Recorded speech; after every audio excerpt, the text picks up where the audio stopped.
What is up, YouTube, and welcome to this Rick and Morty video review. So it's been 2 years since Rick and Morty was last on our TV screens, and well, that is just far, far too long. Unfortunately, here in the UK, it's not actually out on Netflix, which is a real and utter complete shame. So having to find those VPNs at kind of 6 a.m. in the morning is pretty annoying, but I found it nonetheless.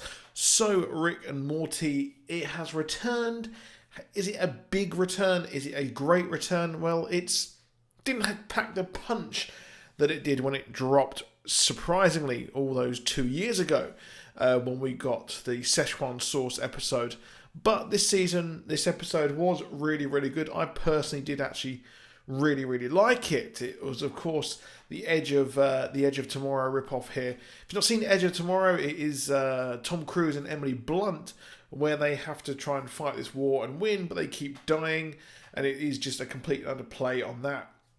As we saw Rick there die multiple times, and he appeared in different clones in different universes. Obviously, his clones did die. He got rid of them, but they have returned here, and he was a shrimp, he was a wasp, he was a human, and he kept appearing here left, right, and centre.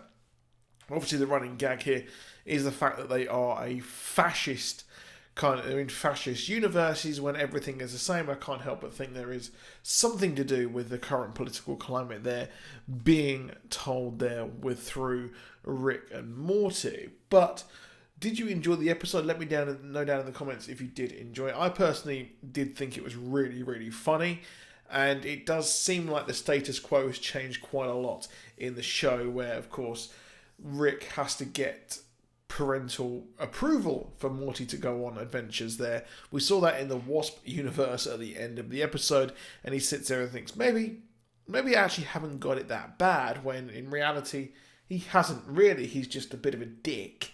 And it gives Morty's parents there a hard time, and it's just not really that good to be Morty's parents there whatsoever.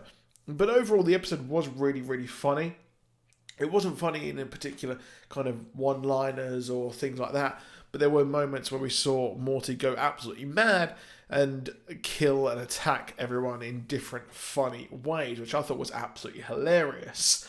And that was great. We saw a brand new intro as well, featuring many different scenes, which a lot of these things never actually end up becoming part of the show or episodes or scenes in the show. But Justin Roiland has said that these will come later on as well. So a huge, massive Squanchy, which was just weird seeing him rip people apart. We saw like a Flash Gordon type rip-off as well. And we saw many others, which I hope do come to fruition, because they always look very funny.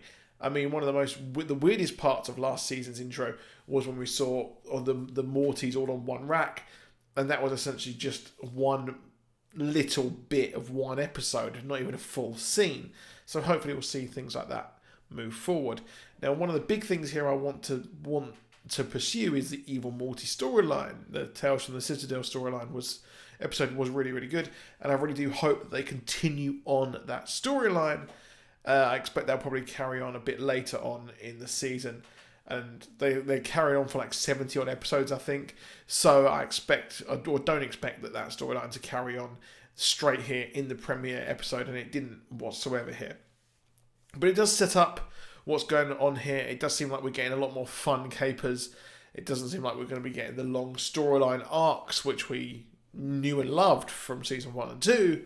But what we will be getting here is kind of small, contained episodes. And what was interesting about this is the fact that Rick and Morty were separated for most of the episode, which I'm not really a fan of. I think they work well when they're together, and that's two of the best bits. It's Morty being absolutely disgusted and shocked and scared that he's in a horrible situation that his grandfather has got himself into. But here we see, and we have Morty play out on his own as he tries to get a life with the girl that he absolutely loves, Jessica there.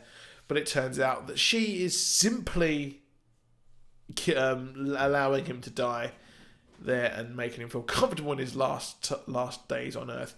Very Doctor Sleep there, Doctor Sleep, which was a great film, by the way. You need to go and check that out. That is a fantastic movie. But overall, the episode was actually really funny. I really did enjoy it, and the whole kind of different universes and seeing him pop up and get into different kind of situations and in different universes, I thought was very funny and very much similar to kind of when we see them pop up in different universes in the earlier seasons as well. Just done watching season 1 all over again, and that does happen quite a lot, and seeing the different ways that this actually happens is just a lot of fun there. So as a whole, the episode was really fun. The highlight there was Morty going absolutely nuclear, Akira style, because at the end of Akira, we did have one of the characters kind of become this huge blob thing, tree thing at the end of the episode, and this was very much Akira here, and very much paying homage to Akira there, which is a bit of a niche anime film. I wouldn't say it's one many contemporary anime fans have really gone over and watched, because it is kind of in the highbrow era of anime there. But that is the source material for this episode. So let me know what you think down below in the comments. Did you enjoy this video? Do you want to see more Rick and Morty reviews? And I'll see you soon. Goodbye.